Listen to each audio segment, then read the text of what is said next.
नमस्कार। बहुत समय पहले हिमालय पर्वत पर अब्बू खान नाम के एक व्यक्ति रहते थे। उन्हें बकरियां पालने का बहुत शौक था। वह सिर्फ एक दो बकरियां ही रखते, जिन्हें दिन में पहाड़ पर चराने ले जाते, वह शाम को घर लाकर बांध देते। लेकिन अब्बू खान एक तो गरीब, ऊपर से उनकी किस्मत भी उनका साथ नहीं देती थी। उनकी बकरियां कभी ना कभी रस्सी तोड़कर पहाड़ों में भाग जाती थीं। वहाँ पर एक भेड़िया रहता था। वह भेड़िया अब्बू खान की बकरियाँ जो भाग आती थी उन्हें खा जाता था।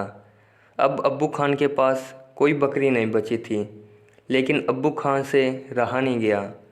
वह एक नई बकरी खरीद लाए, जिसके सफ़ेद बाल और काफ़ी सुंदर थी। अब्बू खान ने उसका नाम रखा चांदनी।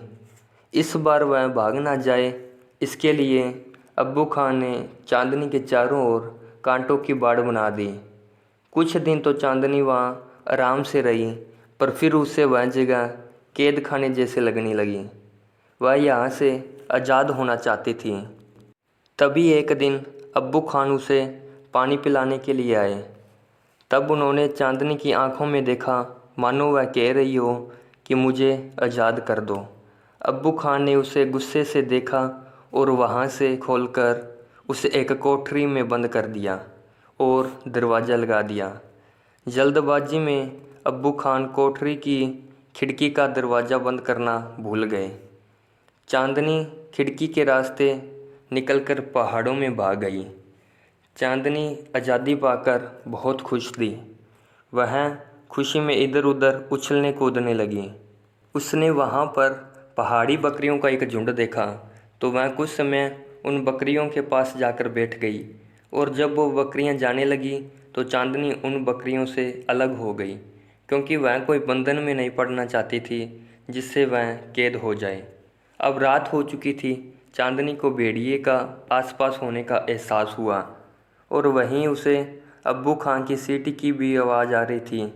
अब्बू खान को लगा कि चांदनी उसकी सीटी की आवाज़ सुनकर उसके पास आ जाएगी, लेकिन चांदनी ने सोचा कि गुलामी करने से मरना ठीक है, तो वह अब्बू खान के पास नहीं गई। अब थोड़ी देर बाद अब्बू खान घर लौट गए। तभी चांदनी ने भेड़िए को अपनी ओर आते हुए देखा। भेड़िया अपनी लाल लाल जीभ होठों पर घुमा रहा था और सोच रहा था कि बकरी अब कहीं भाग तो सकती नहीं। चांदनी को भी पता था कि अब उसका मरना तय है, तो उसने सोचा क्यों ना लड़कर मरा जाए, नहीं तो यह मेरी कायरता होगी। तो चांदनी सिर झुकाकर अपने सींगों से भेड़िए को मारने के लिए आगे बढ़ी। भेड़िया सोचने लगा कि ये बकरी मुझसे क्या लड़ेगी, परंतु चांदनी अपने सींगों से उस पर हमला करती रही। तभी लड़ते लड़ते सुबह हो चुकी थी। चांदनी बहुत ज़्यादा थक कर टूट चुकी थी, पर फिर भी वह भेड़िए का डट कर सामना कर रही थी और घायल हो गई। वहीं पास के पेड़ पर कुछ चिड़ियाँ ये दृश्य देख रही थीं।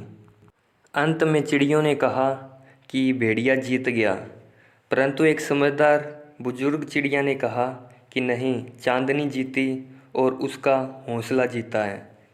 इसी तरह ज़िंदगी में हार सामने दिखते हुए भी हार ना मानना और अंत तक हौसला बनाए रखना ही आपकी सबसे बड़ी जीत है।